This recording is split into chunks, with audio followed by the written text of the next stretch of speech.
Hey guys, welcome back to another Rust base tour. I wasn't planning on doing an extravagant base this wipe, but it just kind of turned into it. I'm actually playing on a vanilla server, a Rusty vanilla server with my brother and my friend Nitro, and we've been slowly making our way through the wipe, and we're almost at the end, and we are one of the last people left on the server, so I figured I'd show you the base before it gets blown up. What you're looking at now is actually the large furnace base. It's built onto the main base, but it's fully enclosed. There's no floor grills or anything keeping going over the roof. It's using the triangle roof exploit.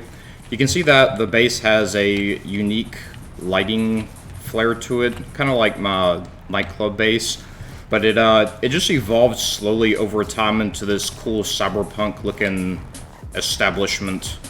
And I'm really proud of how it turned out. It turned out a lot cooler than I was expecting. I wasn't really thinking about going in a direction like this with it, but it just turned into this, and I figured I'd show you guys before it gets blown up, because last night someone did try to blow it up, and it took me 2 hours to rewire half of this stuff, and just gonna be honest with you, I don't really have schematics or anything. I just kind of do it as I go, so it's a huge pain whenever I have to rewire this stuff. This is the base from the back, so if you stumble upon this base on this vanilla server, this is what you stumble upon. This is what you see, and we've had a lot of people come up to the base and just be like, what is going on? What am I looking at? You can see we have lots of auto turrets set to Peacekeeper mode. Lots of different lighting effects, like the new DLC stuff combined with the fluorescent light. The neon lights, the neon light DLC that came out. And a lot of the stuff that you see here is functional. You can see this is actually an external disconnectable TC here, using the disconnectable TC that's really popular right now. This is where we keep our rockets in C4. It's fully enclosed. It started off as tongue-in-cheek, but now we actually do keep our gunpowder and rockets in C4 in there, which is even funnier.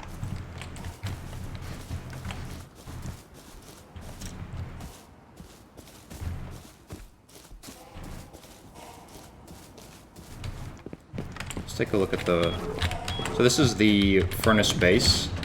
See, there's a large furnace in here. This is where we cook.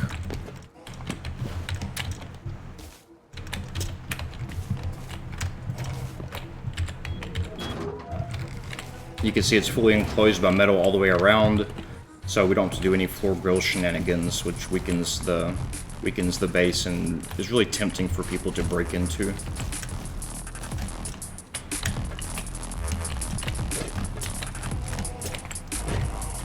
There's a lot going on in this base. There's water. All the water catchers are serving a purpose. All these batteries you see, the large batteries everywhere, all of these are being used to their fullest extent. There's no wasted energy. Nothing's out here just for decoration in terms of electricity or water. Speaking of water, we also have the swimming pool. Someone blew this up last night, but I rebuilt it because F them. Can't keep an RP'er down. Am I right?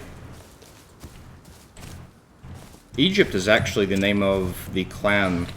I was the leader of a small clan on modded. My first 4,000 hours I played on modded 2x modded servers, and Egypt was the clan that I founded and was a part of for quite some time, 3 years really. And then I moved on to vanilla once I graduated from modded. I think vanilla is a more rewarding experience. Slower pace, you're rewarded more for better building. You're less likely to be raided right from the get-go, because just a few good building tricks in your base will make your base very likely to not be raided within the first few days.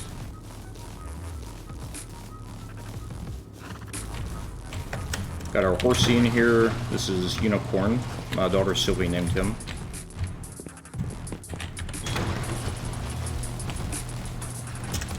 The large furnace is where we cook. This is where we grow our food in here. Look at the map. You see how there's so many rivers on this map? 1, 2, 3, 4, 5, 6, 7, 8, 9, 10, 11, 12, 13, 14, 15, 16, 17, 18. 18 rivers on this map. Well, there's a limited number of pumpkin and corn that can grow it on the map. So whenever you have that many rivers, they each produce a really small amount of pumpkin and corn, and it's obnoxious, so we just started growing our own food.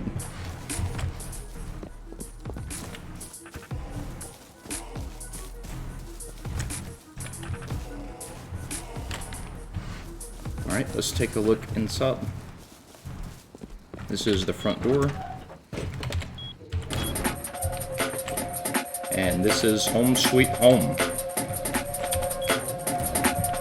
I'll turn the music down for a second. There we go.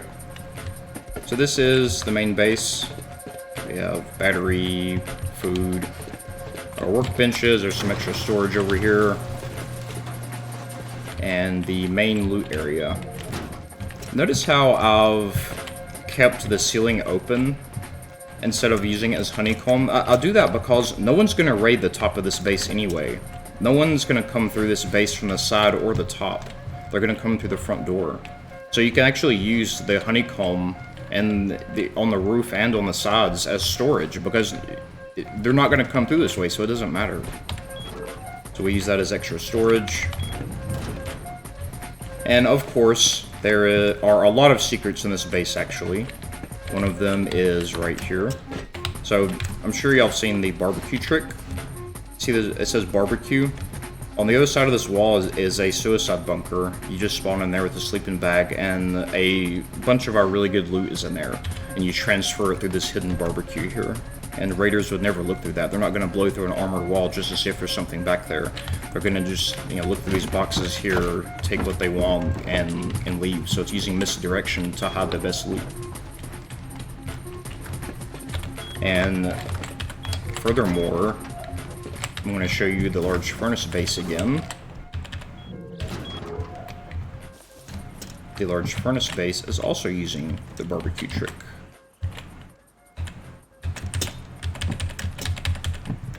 A little tricky to get to it if the elevation's off. You see how the ground is slanting down right here? So this barbecue, there's a barbecue in there. This honeycomb, air quotes, is also full of loot. And then, of course, there's another one back here. Right there. And we have even more loot back there.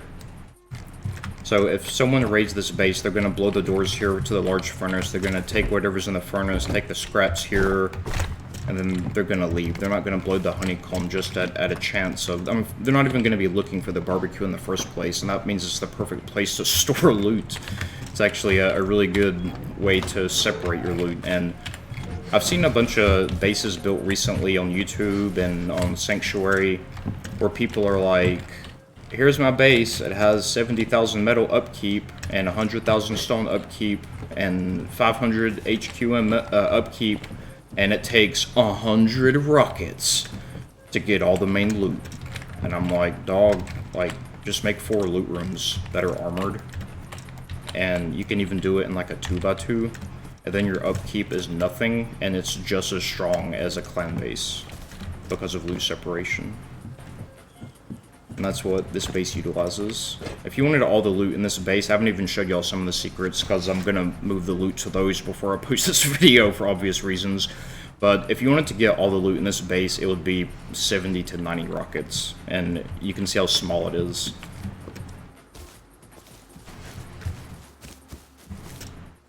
There's a swimming pool and the daytime. Cool place to hang out, make some mixed drinks. Amaretto sour is my favorite. Like, I can't say amaretto sour without making that noise.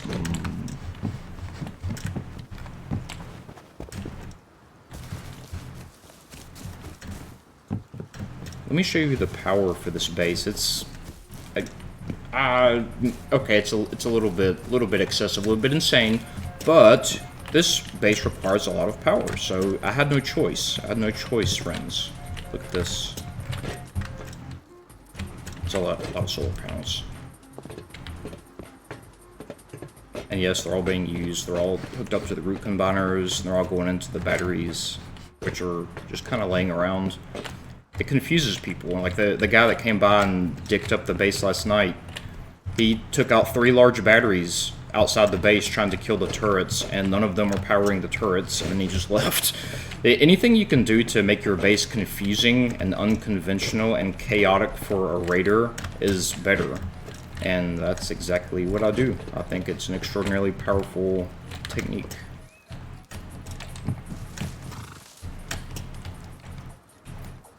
Guess if you wanted to have a LAN party over here or something, you could.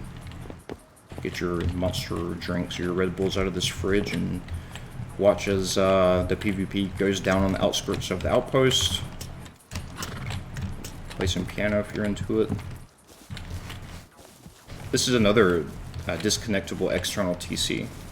So if someone were to raid the main base, they wouldn't be able to grief the base and take it over because of these disconnectable externals. If you just put a foundation there with a roof on it, it disconnects the floor grills, and then you can replace the TC in the main base.